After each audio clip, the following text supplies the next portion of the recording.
Olá a todos, muito bom dia! Bom dia. Sejam muito bem-vindos ao seu programa Manhãs da TV, onde sempre o acompanhamos de segunda a sexta-feira e trazemos sempre os melhores temas e os melhores convidados, sempre para alegrar a sua manhã, para que você passe um dia fantástico connosco. Exatamente. Estamos um bocadinho por toda a parte do mundo, não só de norte a sul do país, mas também em toda a Europa, norte da África e todo lugar, através das plataformas de streaming, de internet. Um grande abraço, seja muito bem-vindo, você é o nosso convidado de honra e hoje nós temos, assim, um programa especial para si. Exatamente. Nós vamos estar na primeira parte com a Rita Gomes. Ela é instrutora de Baby Signs, daí nós temos dado os bons dias, assim, de uma forma muito bonita, que ela explicou-nos aqui há pouquinho, portanto conseguimos fazer bem, que ela abanou com a cabeça que sim, tínhamos feito bem. Vamos estar com a instrutora Baby Signs e também ela é intérprete da língua gestual portuguesa e faz um trabalho fantástico e nós vamos ter o prazer de a conhecer e de mostrar um pouquinho daquilo que ela faz.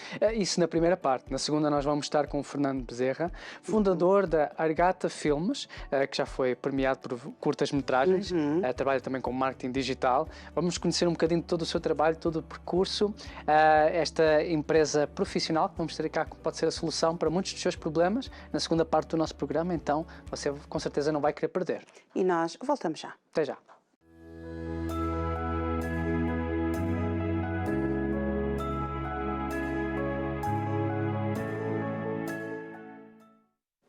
Já estamos de volta. Já estamos. Eu acho que estou com uma prima minha, porque o meu nome é José Gomes, eu tenho a Rita Gomes, também é do Porto, pode ser que seja alguma prima afastada. Rita, temos que investigar. Muito bom dia, seja bem-vinda ao programa. Obrigada pelo convite.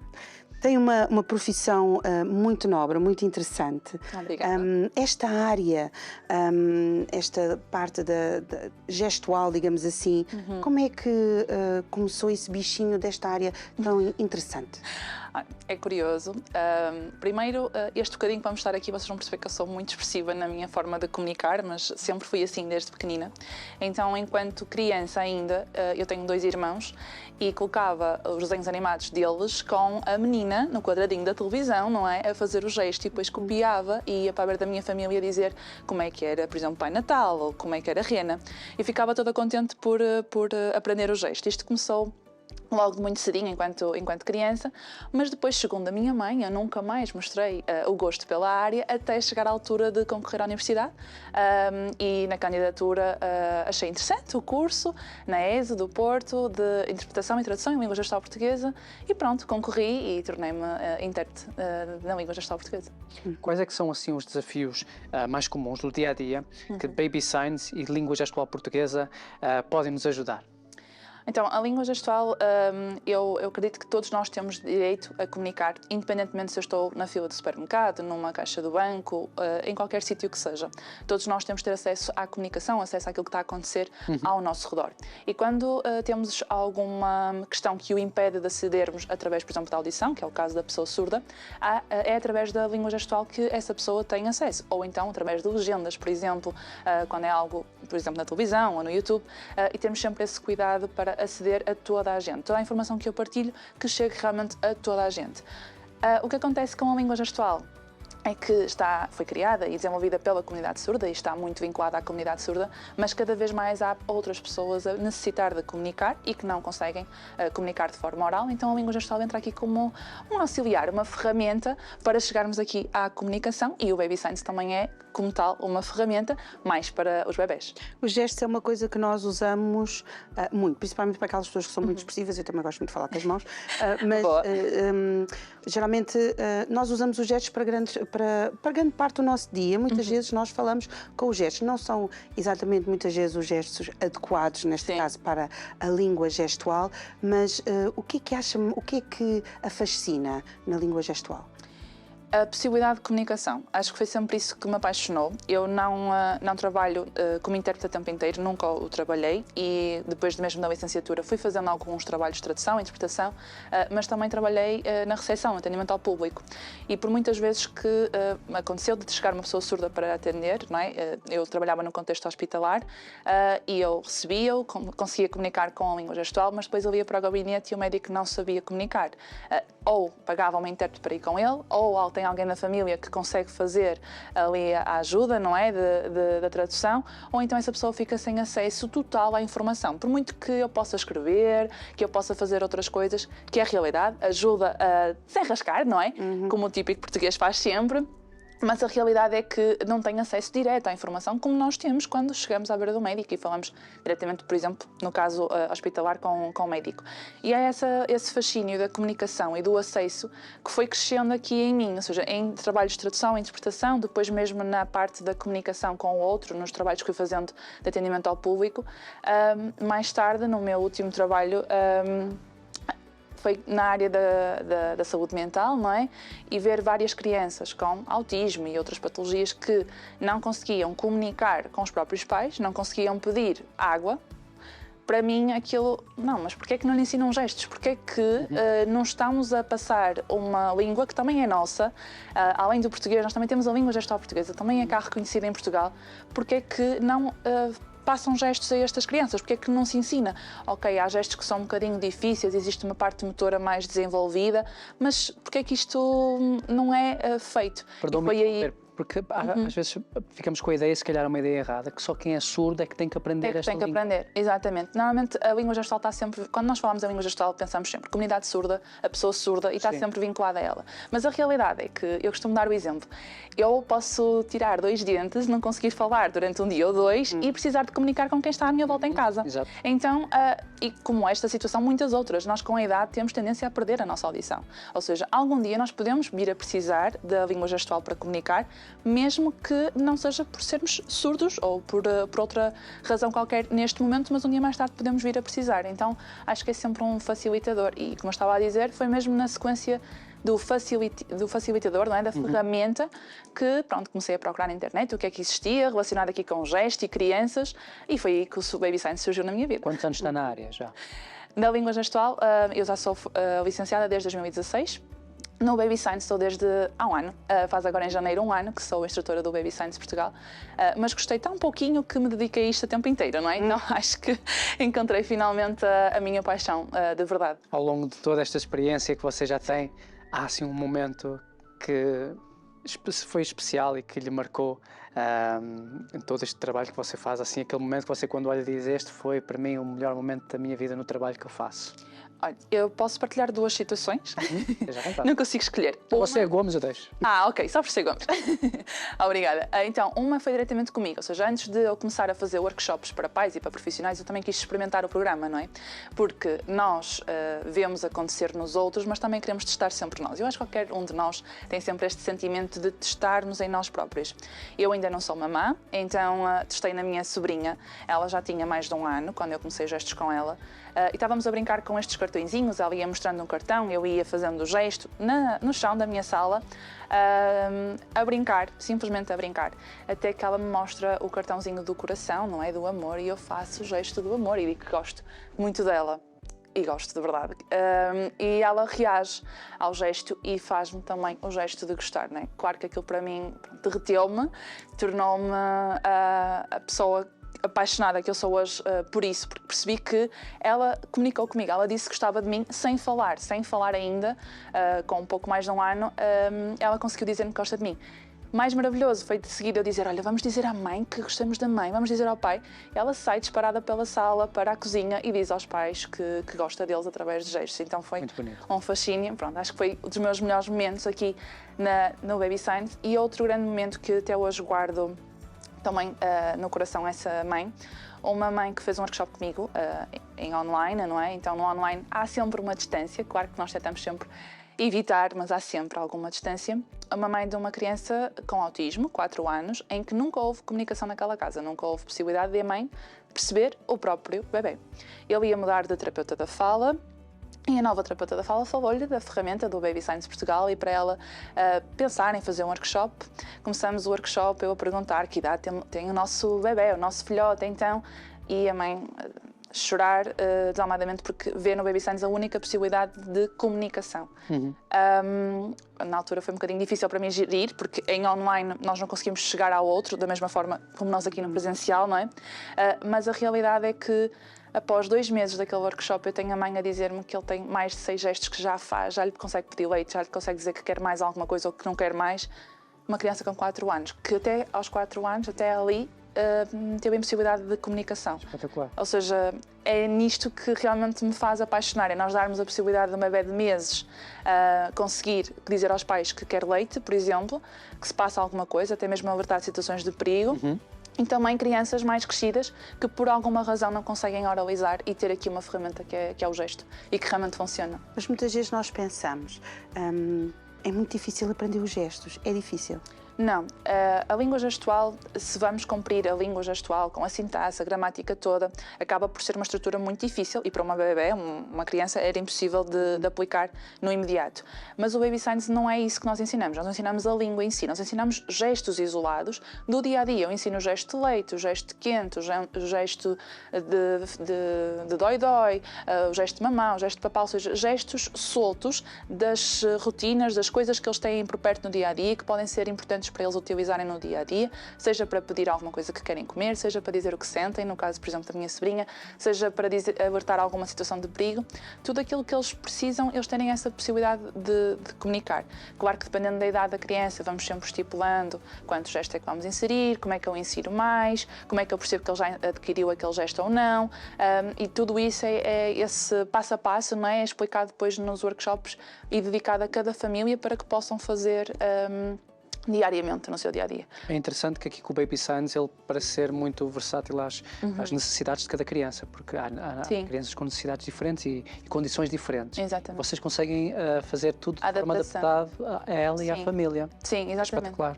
É mesmo isso, ou seja, nós temos... O gesto acaba por ser, todos eles são baseados na língua gestual portuguesa, então há alguns que são iguais à língua gestual portuguesa. Então, se imaginarmos que aquela criança, aquele menino de 4 anos, que um dia vai para um infantário e tem alguém surdo lá, os gestos que ele vai fazer vão ser iguais aos que aquela criança surda, por exemplo, o amiguinho vai estar a fazer também, não é da língua gestual. Então, a maioria dos gestos são iguais. Alguns deles são adaptados, mas são sempre baseados na língua gestual portuguesa. Posso exemplificar, por exemplo, o gesto do amor, que eu estava a dizer, não é? Nós, nos bebés, fazemos amor, com a mão fechadinha. Na língua gestual nós fazemos amor, ou seja, esta parte motora de esticarmos um dedinho mais à frente acaba por ser muito mais difícil para uma bebé, para uma criança produzir, não é? Até mesmo para nós adultos, às vezes. Então, o gesto está adaptado para as mãos dos bebés, mas claro que acaba por se adaptar para todas as idades, basta que a parte motora já esteja desenvolvida para isso. Dê-nos alguns exemplos de alguns gestos, de algumas palavras básicas que os bebés precisam. O leitinho é sempre aquele best-seller do Baby Signs, não é? Abrir e fechar a mão, o gesto de leitinho, porque normalmente a primeira coisa que eles têm, não é? O leitinho dá para a maminha ou o biberão, tudo que... e a primeira coisa que eles querem pedir, não é? Que é comer e dormir, não é? O típico bebê. Então, normalmente, o primeiro gesto que os pais introduzem e que faz todo o sentido, não é? Acaba por ser o gesto de leitinho. Nós podemos começar logo a partir dos 2 meses de idade, ou 1 mês de idade, desde que os pais tenham paciência, porque o bebê vai compreender primeiro e depois fazer. Não estamos à espera que um bebê de 1 mês e meio ou 2 já esteja ali com a mãozinha a fazer o gesto de leitinho, não é? Mas vai tudo a seu tempo. Normalmente este é um gesto muito, muito usado. E depois 2, que nós usamos em diversas situações do dia-a-dia, que é o mais e o acabou. Mais alguma coisa. Imaginemos que eu estou a dar bolas de sabão e estou a perguntar: queres mais bolas? Queres mais brincadeira? Queres mais cócegas? O que quer que seja que eu estou a fazer. Esse gesto dá para confundir um bocadinho quando às vezes os nossos filhos estão assim no auge, não é? E a gente já está assim com a paciência por aqui. A gente diz: acabou. Geralmente nós fazemos quase igual, não é? É um gesto. É o acabou. É o acabou. O mais. Mais. Normalmente temos bebés a fazer só assim, não é? O mais. Isto depois nunca é logo perfeito, não é? Vai melhorando à medida que a criança começa a produzir. Mas são 2 gestos também que são sempre incluídos no dia a dia, porque dá para brincar, dá para a refeição, dá para a hora de dormir. Acho que todos os gestos acabam por. Estes 3 gestos são aqueles mesmo base, assim super. E dormir, quando eles têm sono? O dormir. O dormir, Sim. exatamente o mesmo gesto de dormir. Depois podemos, na rotina do sono, implementar, por exemplo, a luz, não é? Se apagamos a luz, se acendemos a luz. Há outros gestos que depois podemos incluir, mas vamos tentar sempre o mais básico no início e depois ir evoluindo à medida que a criança vai adquirindo. Porque se eu pegar em 20 gestos e vos ensinar os 20 gestos, vocês não vão decorar e saber amanhã. Pois. Quanto mais um bebê ou uma criança, não é? Então vamos sempre a pouquinho de cada vez, à medida que ele vai compreendendo, eu vou inserindo mais e por aí fora. E neste caso vamos vamos inserindo, sempre falando também. O gesto vem sempre acompanhado da palavra, sempre. E isso ajuda aqui a desmistificar um bocadinho o baby signs, que é um grande mito aqui associado às vezes pelos papás lá em casa, que é, mas o meu filho vai-me pedir tudo com gesto e ele não vai precisar de falar, vai ficar preguiçoso, vai atrasar a fala. Exatamente. Então, há muita gente com esta ideia errada, que é, ele vai-me pedir tudo com gesto, eu correspondo ao gesto, ele não vai querer falar. Mas a realidade é que acontece é ao contrário, que é, ele vai querer falar, primeiro porque os pais falam, então os pais são os ídolos, o modelo, por isso ele vai querer sempre falar. Depois, sempre que eu faço o gesto, eu também digo a palavra. Isto sozinho não é nada. Mas se eu disser leitinho, queres leitinho? Ok, eu estou a usar a palavra e a fazer o gesto junto, sempre. É a regra básica do Baby Signs. Independentemente da criança, mesmo numa criança surda. E normalmente as pessoas acham estranho. Mas porquê? Se ele não está a ouvir, porque é que eu vou dizer a palavra? Mas a leitura labial já começa a ser trabalhada. E se aquela criança vai, por exemplo, para implante coclear, para evoluir para a fala, para a terapia da fala, já é um trabalho que estamos a fazer com ele desde o início. Então, mesmo numa criança surda, isto tem que acontecer. Também a parte da oralidade da palavra tem que existir na mesma.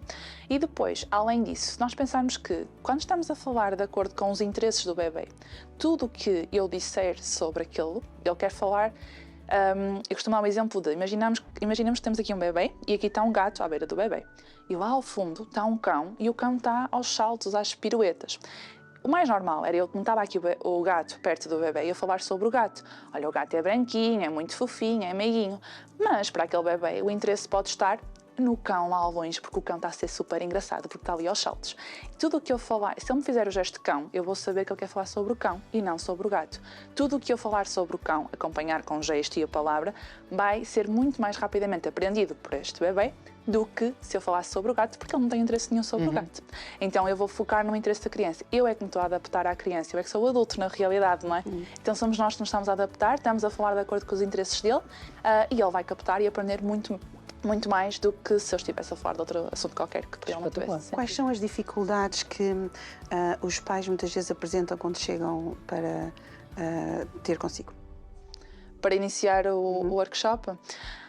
Eu acho que nem há muito aquela incerteza às vezes de será que eu vou mesmo conseguir que o meu bebê antes de 1 ano já comunique comigo por gestos, como é que isto é possível?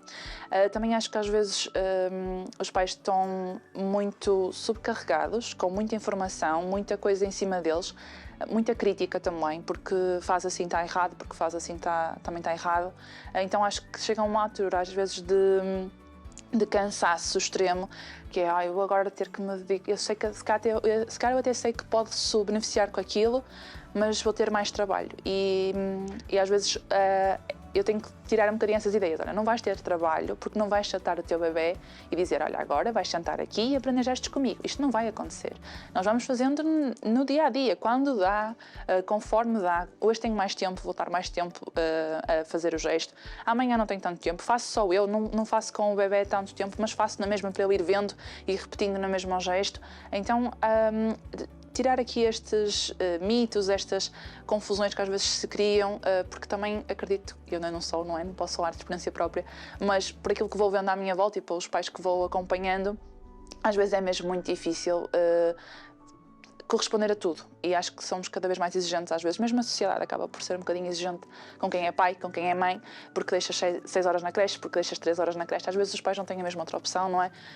Então acho que temos que às vezes olhar para nós, para dentro, não é? Enquanto pais, enquanto mães, e pensar, ok, mas isto é importante para mim, eu sei que vou estar a ajudar no desenvolvimento da fala dele, vou beneficiar com isto a longo prazo, por isso para mim isto faz sentido, eu vou tentar. E tirar aqui estes bichinhos da cabeça, acho que é o mais... Já viste que Sim, tem aqui material muito giro, sim. O que é que nos pode falar? O que é que nós temos aqui? Nós temos... O kit base? Então, estes são os materiais que podem adquirir no site do Baby Signs Portugal mesmo, mas que para os participantes dos workshops nós temos sempre algum desconto extra aplicado. Basicamente nós temos aqui livros, os livros nós temos sempre, não sei se posso mostrar? Sim, esta câmera é em frente. Então, os livrinhos contam sempre a história e têm sempre o gesto. Isto funciona aqui um bocadinho como cábula em relação a nós, adultos, não é? Porque vamos sempre vendo o gesto desenhado e podemos nos lembrar como é que era o gesto e fazer o gesto. Todo o livro é super adequado mesmo para bebês, não é? Sempre histórias muito curtinhas, que depois podemos inventar e dar aso à nossa imaginação também. E no final temos também todas as imagens novamente para podermos apontar para o objeto.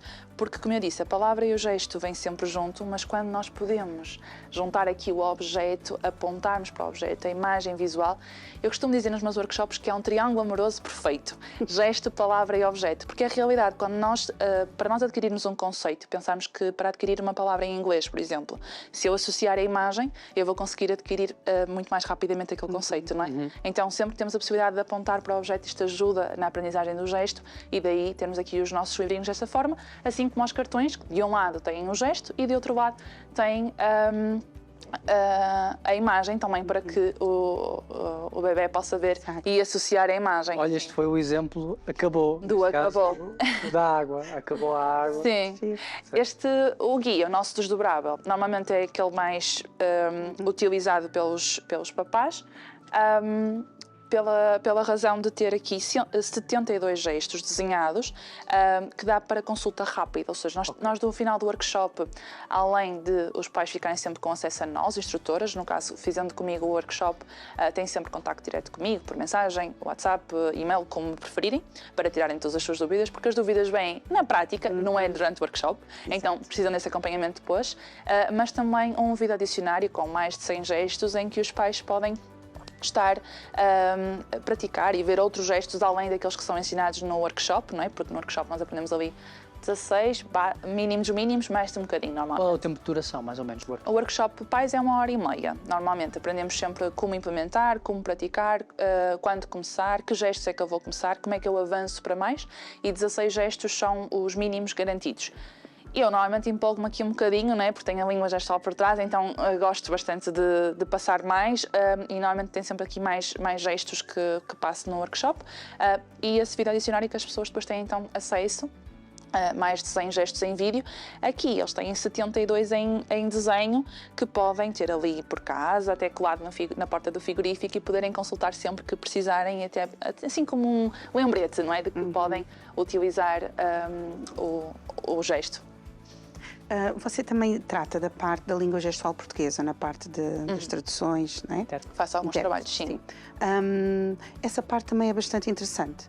Quando, por exemplo, e nós temos, e é uma das coisas que eu sempre gostei de ver, e nós temos e conhecemos um canal de televisão que tem isso muito patente nele, que é sempre aquele quadradinho com a senhora ou com o senhor em que vai falando, vai explicando, portanto, vai sempre havendo uma comunicação do outro lado. É extremamente importante esta parte da comunicação. Sente que ao longo destes anos a língua gestual portuguesa tem sido cada vez mais inserida dentro da sociedade? Sim, eu sinto que estamos a melhorar. Eu sou sócia da ATI-LGP, Associação de Intérpretes do Porto, e faço trabalhos com eles, e o que eu tenho sentido é que há mais pessoas preocupadas com a parte da inclusão, não é? De chegar realmente a todos, seja para um videoclipe novo, para algo que vai acontecer de diferente, alguma atividade, por exemplo, a nível jurídico, já têm mais essa preocupação. Acho que a nível de televisão, cada vez mais está a ser implementado, o que é ótimo, não é? Estar ali a menina do quadradinho, e a realidade é que o quadradinho deixou de ser tão quadradinho, começou a ficar um bocadinho maior, o que também é muito melhor, porque a nível de visibilidade para a pessoa surda também não era propriamente fácil, num quadrado tão pequenino, conseguir ver e perceber a mensagem, não é? Então acho que estamos sim a evoluir. Outras coisas que se calhar nem tanto, não é? Pensarmos que algum serviço, e basta estar atentos no nosso dia-a-dia, algum serviço que nós vamos, em que a informação é dada de forma sonora, por exemplo, sei lá, um autocarro ou um comboio ou um metro, em que dizem a próxima paragem, por exemplo, só de forma sonora, não tem a parte visual. Aí já estaremos aqui a excluir alguém, não é? Eu uma vez fui assistir a um espetáculo e era de crianças e fomos com os miúdos, e meu marido fomos com os miúdos e achei uma coisa muito interessante, aquilo era lindíssimo, que aquilo era um teatro ao vivo e do lado, da ponta do palco, tinha lá um senhor que ele acompanhava com os gestos tudo aquilo que se estava a fazer, portanto, depois deu para perceber que tínhamos pessoas que eram surdas, não é? Na audiência, mas ele viveu aquilo de uma forma tão espetacular, a forma como ele transmitiu aquilo, não é? Porque eu acho que isso é extremamente importante também, quem está a interpretar, que mesmo nós que não estávamos e que conseguimos ver e ouvir, estávamos interessados em ver aquilo que o senhor estava a fazer, porque é extremamente importante mesmo no meio cultural também. Sim, e a realidade é que agora até em alguns concertos já começa a existir também os coletes para sentirem a vibração da música, já se começam a preocupar em ter a intérprete disponível para traduzir as músicas, porque a realidade é que pensarmos que se nós estamos a organizar um evento e não estamos a colocar lá a intérprete, quem quer ir e é surdo, vai sempre ter que pagar ele a alguém para ir com ele, ou ter alguém próximo que o faça, não é? Para poder ter acesso a algo que toda a gente tem acesso, não é? Eu quando vou a um concerto, vou ao concerto e pronto, pago o bilhete do concerto, só, não é? Se eu vou ao teatro, por exemplo. E acho que eles acabam por ter sempre esta preocupação, porque nem toda a gente tenta realmente ter este cuidado e nem todos os espaços estão preparados, mas cada vez mais existe esta preparação. Eu acho que estamos num bom caminho, acho que estamos a evoluir num bom sentido, até mesmo pela preocupação de quererem saber mais, pelo menos o básico. Já não estou a dizer ter um nível da língua, de atribuição de um patamar linguístico, claro que há profissões que se calhar o exigem, não é? Mas o básico dos básicos, aprender a dizer um bom dia, por exemplo, como vocês aprenderam hoje, não é? E outras coisas que podemos encontrar alguém na rua e precisarem da nossa ajuda e nós podermos aqui ajudar dessa forma, não é? Eu, quando fui miúdo, eu tive problemas de audição e então eu ouvia muito mal.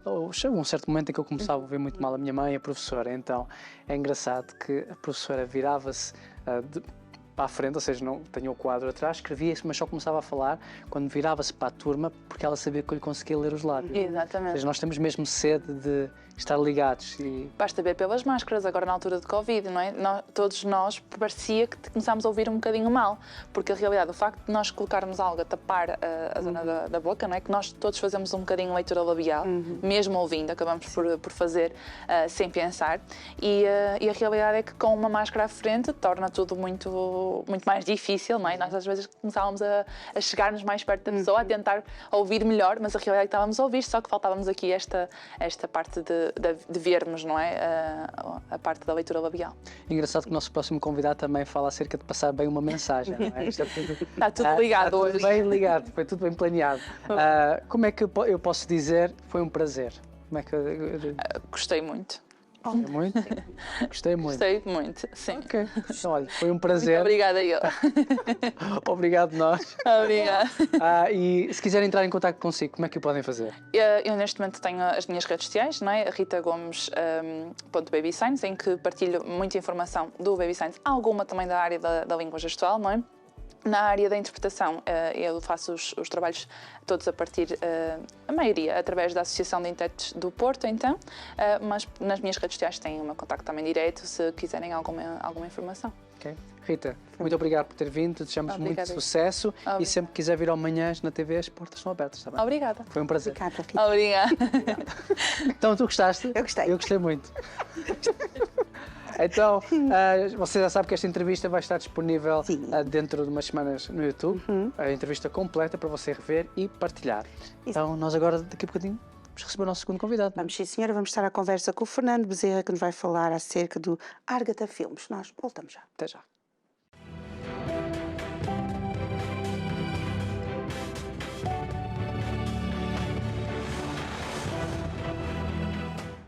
Já estamos de volta. Já estamos, sim, senhora. E vamos então conversar com o Fernando Bezerra. Bom dia. Bom dia, Fernando. Obrigada por estar aqui connosco. É um prazer. Muito prazer também de estar aqui com vocês. Agradeço o convite.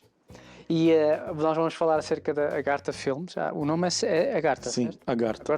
Agora falei bem. E que tem o foco na produção de comerciais, infocomerciais, eventos, produções independentes. Como é que todo este gosto, esta paixão pelo que faz, como é que tudo começou para si? Como tudo começou, bom, desde sempre eu sou apaixonado pela área de criação, né? Sempre envolvido com a área de criação, lembro desde pequeno. Enfim, um evento aqui só para vocês terem ideia. Eu gostava de andar de skate e eu não tinha condição de comprar um skate na época, quando eu era bem miúdo. E aí eu criei um skate com rodinhas de rolemã, não sei se aqui em Portugal falam rolemã, que são os rolamentos, né? Ok, sim, sim. Criei um skate com aqueles rolamentos E comecei a andar pela rua com aquele skate e os outros miúdos que também não tinham condição de comprar o skate, poxa, mas como é que você fez isso e tal? Aí eu comecei a produzir esses skates com desenhos. E eu pintava um desenho embaixo e tal. Então você é daqueles que arrasta, não tem, eu vou criar.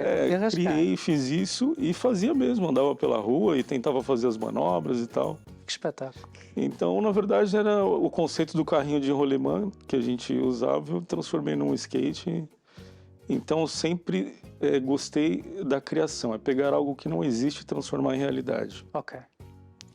E assim, quando eu comecei a entrar na parte mesmo profissional, né? Eu vou trabalhar, como que vai ser? Eu queria muito trabalhar com computação gráfica, com animação 3D, com esse tipo de coisa. Acabei, por falta até de conhecimento, não entrei nessa área, acabei entrando na área de design gráfico. E comecei a trabalhar nas empresas como designer. O primeiro trabalho que eu tive foi de desenvolver linhas para Disney. Okay. Então fui para dentro de uma indústria gráfica que tinha os royalties da Disney. Uhum. Então vinham os style guides do Mickey, da Minnie, seja lá o que fosse lançado naquele período, né, onde a gente estava trabalhando. E aí eu pegava aqueles style guides e começava a desenvolver arte para caderno, para agenda, criava todos aqueles desenhos e tal, seguindo os padrões que eram enviados pela Disney, né? Ou pela Mattel também, que teve um período que fizemos Mattel.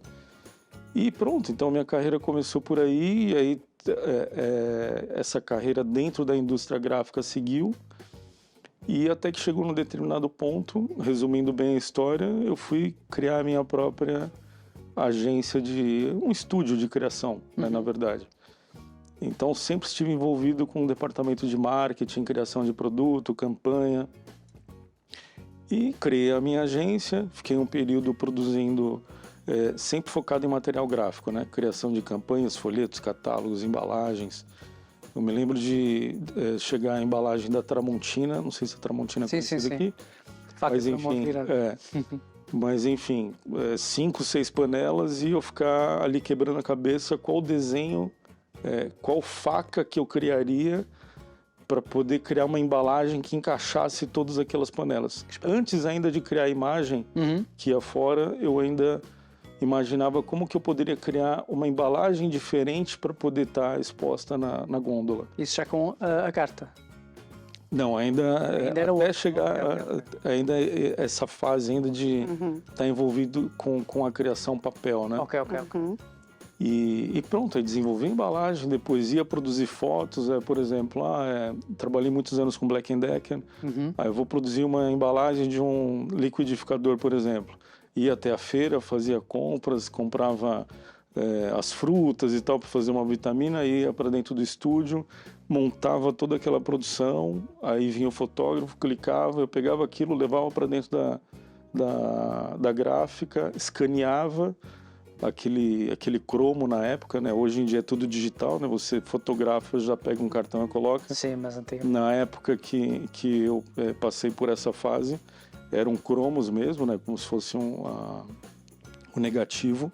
Ia para dentro de um scanner cilíndrico e aí isso ia para dentro do computador depois. Aí a partir dali eu ia fazer meu trabalho de Photoshop, montar a embalagem, criar, enfim. Até que chegou num determinado momento que eu desenvolvia, por exemplo, embalagens e essas coisas e já imaginava um comercial de televisão para aquilo. Porque quando eu criava, eu estou dando vida, né, a algo que não existe. Eu falava, poxa vida, mas e se o comercial fosse assim? A personagem entrando na casa dela e a tal coisa acontecia e ela pegava a panela e fazia assim, assado. Mas existia ali um gap entre eu que estou ali na produção do material impresso até chegar numa produtora de filmes publicitários e tal. Então chegou num determinado ponto, eu conversando com o sócio, falei, olha, eu preciso entrar na área do audiovisual. Claro. E ele foi bastante receoso, porque a gente já tinha muitos anos de mercado na parte impressa. Ele não queria, até que chegou num determinado momento aquilo era tão importante para eu conseguir juntar toda a área de criação, que era minha paixão. E o que eu imaginava que eu iria conseguir reunir todas as artes que eu sou apaixonado dentro do audiovisual. Então aqui, por exemplo, a gente está assistindo esse programa e aqui a gente tem direção de arte, tem por que essa planta está aqui, por que a cor do programa é assim, por que os planos de câmera estão posicionados dessa maneira. Eu falei, poxa vida, eu quero juntar tudo isso. Né? Isso para mim é reunir todas as artes numa coisa só, que a gente fala sétima arte, né? Arte do cinema. Você junta aí todas as artes. Então o objetivo era esse, até que eu cheguei e falei, bom, então você continua com a agência e eu vou montar a produtora. Mas eu não tinha experiência nenhuma, nunca fiz cinema, nunca fiz audiovisual. Pois era um desafio. Na época não tinha feito curso nenhum. E a partir dali eu fiquei com esse foco. E, enfim, iria passar algumas horas aqui para contar tudo, a gente não vai ter tempo para isso. Mas o resumo para chegar na produtora foi conseguir montar a minha produtora. E o primeiro trabalho que eu peguei foi da Telefônica, né, uma empresa conhecida mundialmente. E foi para um trabalho interno da Telefônica, um endomarketing, que era um vídeo para o plano de saúde, para o seguro-saúde da Telefônica, para os funcionários. Espetacular. E como que eu ganhei esse roteiro? Foi no roteiro, como eu ganhei nesse trabalho, né, para produzir esse filme. Foi no roteiro, no guião. Então, a partir daquele momento, né, porque eu sempre, quando fazia toda aquela parte de criação e tudo, eu que criava as frases que iam nas embalagens, o que ia chamar a atenção, como que seria.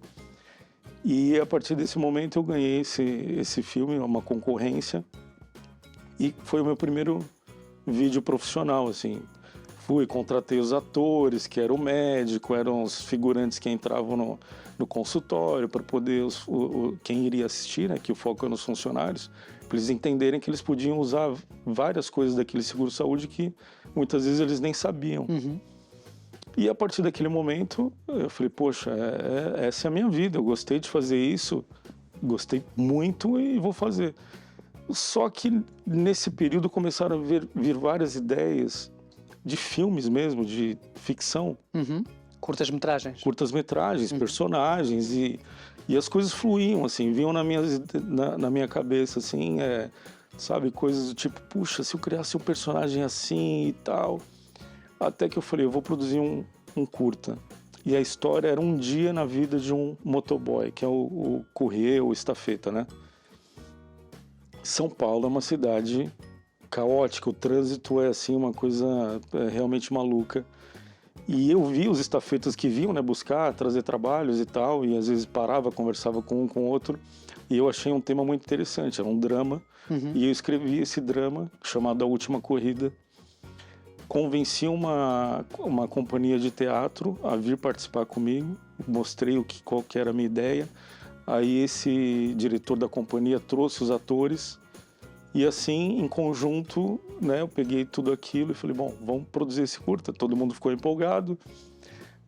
Eu acho que uma coisa assim que eu acho que eu fiz bem é empolgar as pessoas para entrar no projeto e desenvolver aquilo todo mundo junto e aquela vontade de fazer e tudo mais. Já sabia os festivais que eu ia colocar aquele filme para tentar buscar um prêmio.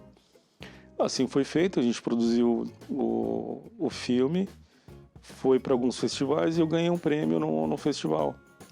E aí todo mundo ficou muito feliz, e eu também, né, lógico. Eu falei, poxa, agora eu vou ser o próximo Fernando Meirelles aqui, brasileiro, vou ser o maior diretor e tal. Primeiro curta, não tinha feito curso nenhum de cinema, nem nada.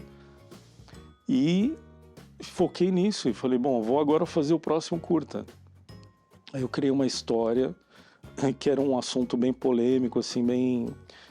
já ia trabalhar com nudez naquela produção, e o foco dessa produção era a banalização sexual. Em que altura estamos a falar, mais ou menos? 2008, por aí, mais ou menos esse período. E aí eu parti com esse foco para mostrar para as pessoas que, sabe, o mundo tá indo para uma situação de uma banalização, assim. E a ideia foi a seguinte, né, tipo, dentro de um quarto, onde as coisas iriam acontecer ali, enfim, né? É um curta mais voltado para um público, né? mais adulto, enfim.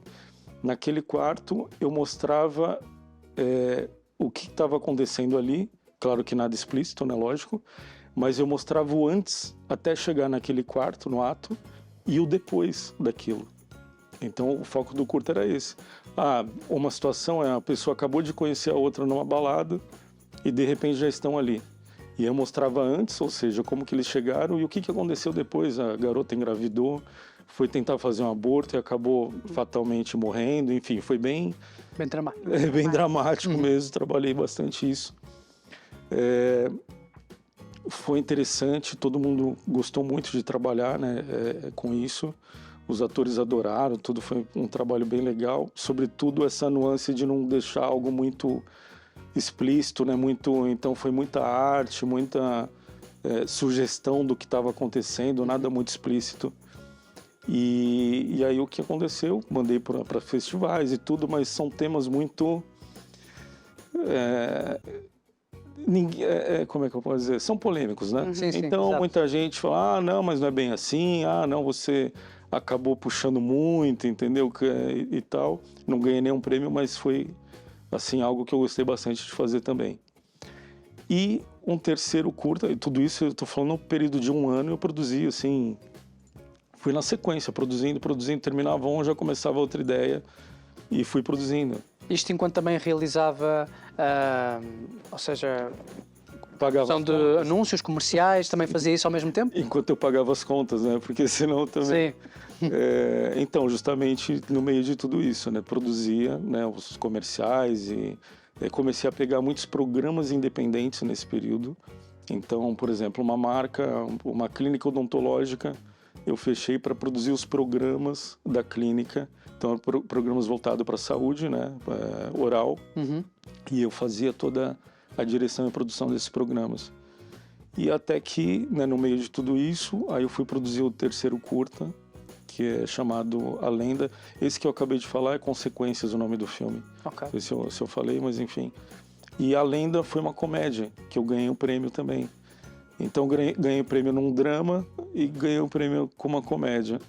E, sendo bem sucinto, a comédia foi o seguinte: a Secretaria de Cultura de uma cidade do interior lá de São Paulo viu que eu tinha ganhado um prêmio e tal, e me convidou, falou, olha, você não quer produzir alguma coisa para nós apresentarmos no Festival Internacional de Cinema nosso?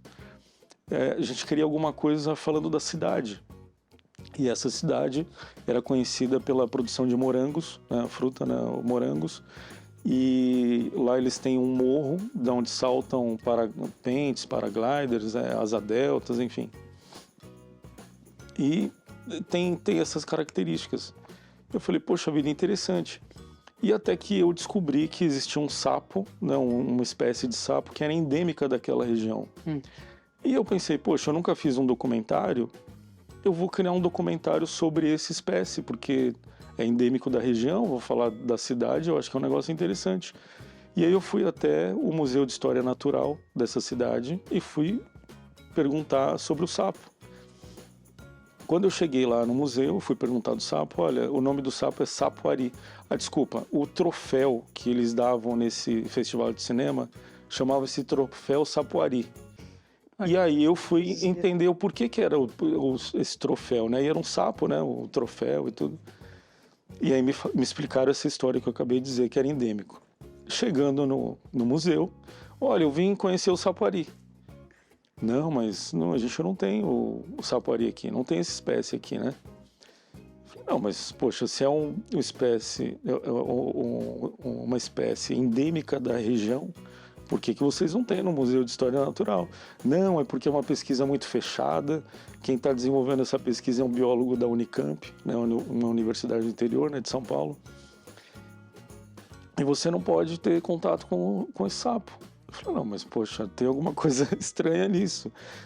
Como é que eu não posso? Não, inclusive você não pode. Aí eu falei, não, que eu quero fazer um documentário e tal. Não, você não pode. Você não pode nem usar o nome Sapoari. Só foi dada autorização para usar o nome Sapoari no troféu que a prefeitura pediu. Mas o biólogo não autoriza. Não, é uma pesquisa fechada e tal. Eu achei engraçado aquilo. Falei, eu vou fazer uma comédia em cima desse sapo, porque não é possível. É o sapo que existe na região, ninguém sabe, ninguém viu, não pode mostrar. Eu vou fazer uma comédia sobre esse sapo. E assim eu fiz, e eu pensando, poxa, como que eu vou falar sapoari no filme e tal? Mas saindo dessa cidade até chegar em casa, dava 50 minutos mais ou menos, eu criei a história toda na minha cabeça.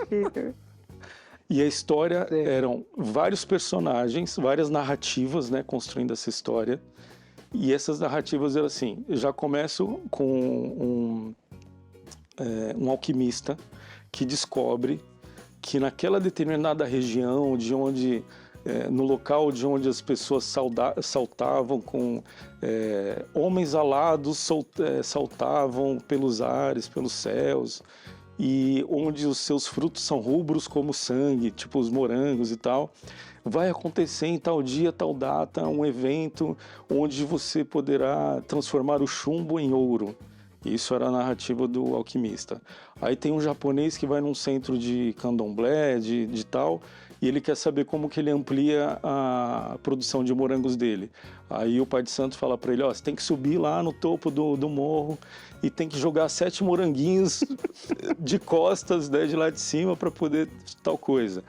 Aí tinha a narrativa de um diretor de cinema que foi dar um workshop naquela região e falou, não, vamos subir no morro e pegar as imagens lá de cima. E tinha a narrativa de um biólogo que estava à procura de um sapo que dizia que existia ali, mas ele é um biólogo, né, pesquisando e tudo, e não sabe onde está. E aí, conforme ele vai pesquisando as pistas, vai também dar no morro. Ou seja, todas essas pessoas, esses personagens, iam se encontrar lá em cima do morro, que é o Morro de Santo Antônio, tal, que é conhecido. Resumo da história, vira uma bagunça, todo mundo vai até o morro, na hora que o sol vai emitir lá o raio na posição certa para poder transformar lá o chumbo em ouro lá do alquimista, o sapo pula bem na hora, aí o raio pega no sapo, e aí o sapo se transforma em chumbo, não transforma em ouro, e resumo, aí se transforma no troféu, que é o troféu Sapari. Só que para eu falar Sapari, é que eu usei o japonês. Ok. O japonês, quando tá lá em cima jogando os moranguinhos, ele vê o sapo, olha o sapari, olha o sapari. E aí ninguém podia falar que eu tinha falado o nome do... Eu consegui, né, fazer tudo isso e, putz, a melhor sensação que eu tive, assim, de lembrar assim na vida, aquela felicidade assim de realização foi eu dentro de um cinema, 600 pessoas ali dentro, rodando esse filme, e as pessoas gargalhavam e gargalhavam. Então eu até me emociono porque realmente assim foi Um momento marcante. muito marcante, assim, porque eu acho que é isso, quem cria o guião, né, o roteirista, a função é essa, a gente tá sempre trabalhando as emoções das pessoas, né? E trazendo isso depois para a Garta Filmes, né? Deixa eu agora vir fazer um gancho comercial, né? Senão... Mas indo depois para a Garta Filmes, é isso. A Garta Filmes, conforme eu fui produzindo vídeos que tinham que captar a atenção das pessoas na TV, porque o horário de TV é muito caro, e muitos clientes vinham até a mim, olha, a gente precisa lançar esse produto, a gente precisa vender isso, desde colchão terapêutico a encapsulados de ômega 3, enfim, seja lá o que fosse. Eu precisava captar a atenção das pessoas, precisava mostrar, criar autoridade, gerar cada vez mais valor naquilo que estava sendo dito e mostrado, para que no final o call to action, né, a chamada para ação, fosse quem está lá do outro lado assistindo, fazer uma ligação para comprar aquele produto, ou acessar um site, ou clicar em algum lugar, ou seja lá o que fosse. Você também trabalhou para grandes marcas, como vai mencionar, Samsung, Kellogg's, Telefónica, como mencionou, Sousa Cruz, etc. Ou seja, tanto marcas pequenas como grandes, você já realizou vários trabalhos, então vemos que a Garta tem estas duas vertentes, tanto a parte comercial, não é? Como a parte das curtas-metragens. Portanto, seja para uma destas áreas, quem estiver a assistir pode entrar em contacto consigo para você fornecer esses serviços. Exatamente. E também hoje, né, o marketing digital, porque hoje em dia não tem jeito, né? Os vídeos a gente produz e tanto vai rodar na TV, mas como nós temos no programa, depois vai estar disponibilizado no YouTube, e isso chegando até cada vez mais pessoas e tal. Então, marketing digital hoje eu não tenho como desvincular da produção audiovisual. Então, eu costumo dizer que hoje em dia eu produzo vídeos com tecnologia embarcada, porque geralmente eu produzo um vídeo, mas se sabe que aquele vídeo vai para dentro de um site ou de uma página de vendas, dentro de um funil de captura de leads. Então a gente desenvolve todo um funil de vídeo, enfim, tecnologia. Hoje em dia a gente não tem como fugir disso, né? Eu só acho que há uma dúvida que tanto eu como a Sara e toda a equipa que está aqui presente ainda não esclareceu, porque é o nome. Agartha Filmes. Enfim, nas minhas pesquisas, eu gosto muito de pesquisar, de conhecer coisas. Eu descobri, né, uma historinha que diz que dentro do nosso planeta existe um outro mundo, um mundo subterrâneo. Um mundo escondido, um mundo com mestres e tal, um mundo escondido, e esse mundo é chamado Agartha. Então, criando uma analogia, é como se eu estivesse tentando botar à tona, trazer à realidade ou revelar aquilo que está escondido. Então, você tem um produto escondido, e você quer revelar isso para o mundo, produz um filme, produz um vídeo com guião realmente da maneira que deve ser. Inclusive, eu sou o criador do método Samurai de produção de vídeos de vendas. Se você produz com base nessa sequência que eu criei, depois de tantos anos, né, escrevendo vídeos de vendas, eu criei uma base, que é esse método Samurai. Não sei se a gente tem tempo para eu falar um pouquinho disso. Sim, ainda temos um... O método funciona da seguinte maneira. Eu criei esse Samurai, não por acaso, é um acróstico, né? Peguei as siglas para poder reter na cabeça das pessoas, é um negócio simples de entender, mas o Samurai é assim, SA, né, de Samurai, super atenção. Poxa, como que eu capto a super atenção do cliente, né, ou daquela audiência, né? A gente não está falando só da parte comercial, pode ser de um filme, pode ser de alguma coisa artística, mas se você precisa captar a atenção de alguém, aí eu criei esse conceito de super atenção. Não é simplesmente você colocar a melancia e pendurar no pescoço, né? Você tem que conhecer o seu cliente, saber exatamente quais são suas dores, suas alegrias, né, os seus prazeres, para conseguir detectar exatamente o que você precisa dizer em poucos segundos e reter realmente a super atenção que eu coloco dessa pessoa. Ok.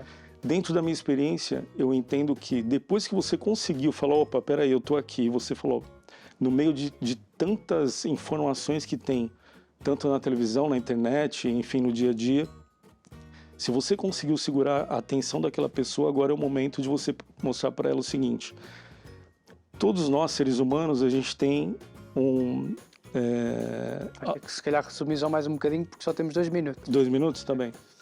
Então, aí eu parto, depois da super atenção, a gente vai para mostrar urgência, que é um gatilho mental. Você mostra urgência para aquela pessoa, na sequência eu vou reter a atenção dessa pessoa. Reter a atenção, construindo autoridade, gerando cada vez mais percepção de valor. Nesse momento que gera percepção de valor, então a pessoa já está desejosa de saber o que eu tenho que fazer. Eu tenho que clicar, tenho que comprar, tenho que ir para onde, o que eu faço? Que seria o AI do Samurai, que é a ação imediata. Ok. Então, esse é o acróstico Samurai. Se a pessoa se basear nisso, ela consegue desenvolver um bom vídeo de vendas. Fernando, eu acho que... É ótimo top. estar a ouvi-lo, porque nós queremos ouvi-lo e ouvi-lo e ouvi-lo, porque a gente vai absorvendo tudo aquilo que vai dizendo. Espetacular. Acho que também é alguém extremamente profissional e vocacionado para a área onde você está. Com certeza você tem a sede em São Paulo, mas também está aqui em Portugal, faz trabalhos a nível internacional. Se quiser entrar em contato consigo, como é que o podem fazer? agarthafilmes.pt. Ok, certíssimo. Também tem Instagram? O Instagram é voltado para esse método Samurai, VSL Milionário. Video Sales Letter Milionário, VSL Milionário. Certíssimo. Ótimo. Fernando, foi um prazer tê-lo aqui no programa. Gostamos muito. Sim. E sempre que quiser vir cá, Como é que é?